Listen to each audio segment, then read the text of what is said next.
for the last 2 days, on Monday and today this morning, I spoke with the President of South Africa, who sought me out to speak with me on this matter because of their involvement in Eastern Congo. And he's also there pretending to be playing a peacemaker role.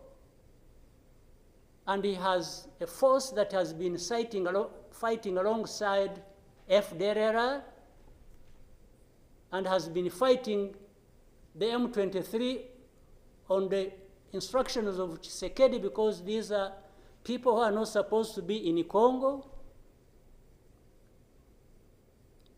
that these are from Rwanda, or the M23 are not Rwandans, please. These are Congolese, and one time he accepts it, then another time he says, no, part of it is yes, and then the other part is from Rwanda, and these are He keeps on going. And how do we, leaders of our own countries, accept this to go on forever and just accept that we shall be manipulated by Tshisekedi or whoever is supporting him?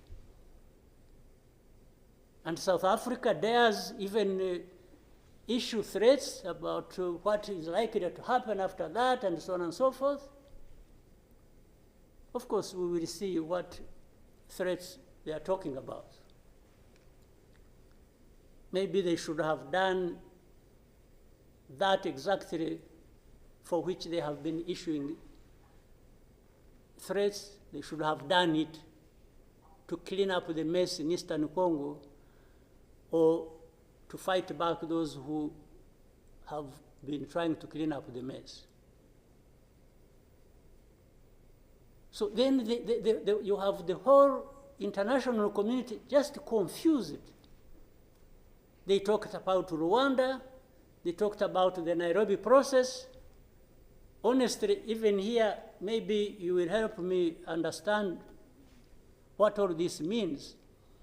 The processes became an end in themselves. And the people leading these processes became more important than the results of the processes. The Nairobi process became a Uhuru process. Then the Rwanda process, it's like you can't say anything that will displease President Lorenzo. Definitely, this does not help deal with such a serious matters as we are faced with today. That in the end, just because they can't be addressed, we have such a situation like we have now. And if anybody, and above all, I don't understand how Tshisekedi keeps thinking that he will resolve the problems to do with rights of people militarily.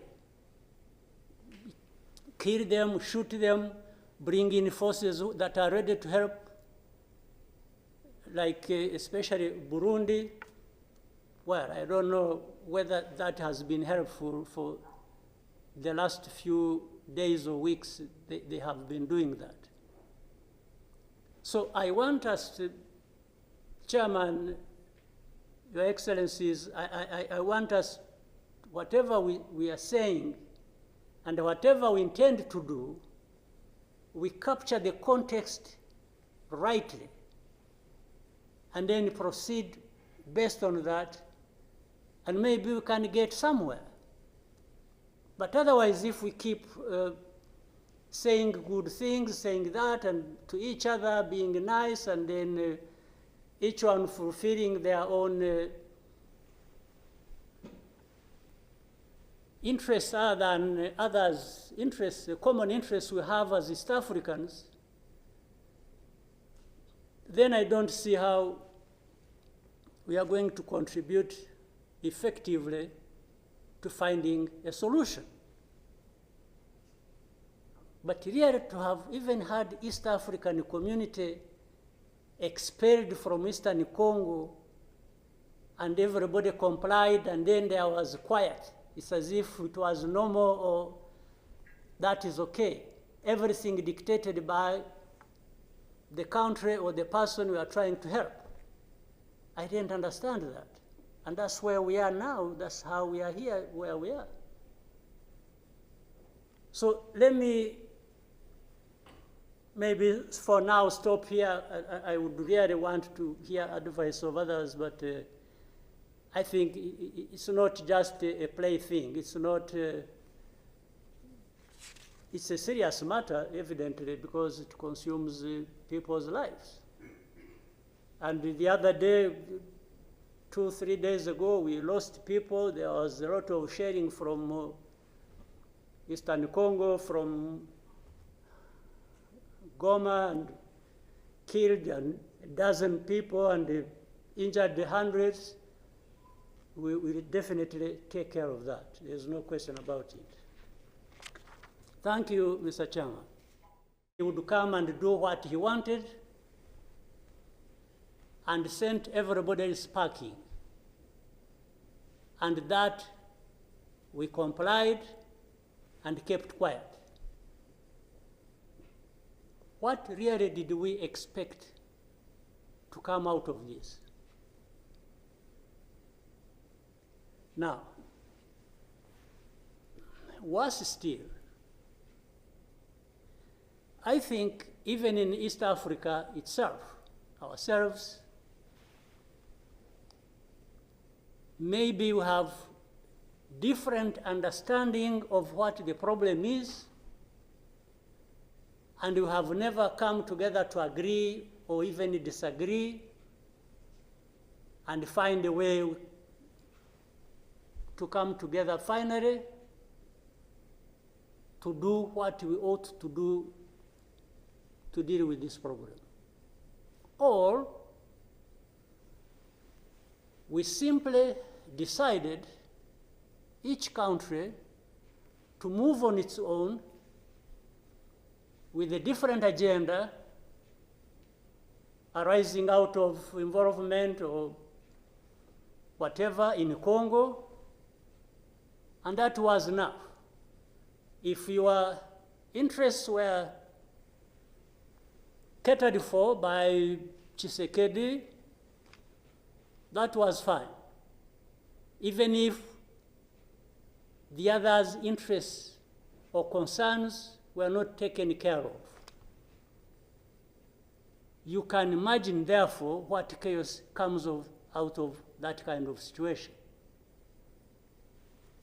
We are, on one hand, assuming or pretending we are coming together over an issue and trying to find a solution, while at the same time, each country is pulling in its own direction, different from the others. This is the fact of the matter. Now, but even if we were doing everything right, all of us, nothing is going to come out of it until those mainly concerned are also part of it and participating and contributing to the success of the process through which they are getting the support. But if the parties decide or accept to be manipulated, because, and by the way, that's exactly what happened. And I think in Congo, there are experts for doing that. They would go to one party and promise them something, and then they would decide to keep quiet about what is obviously going to result into problems like we are seeing now.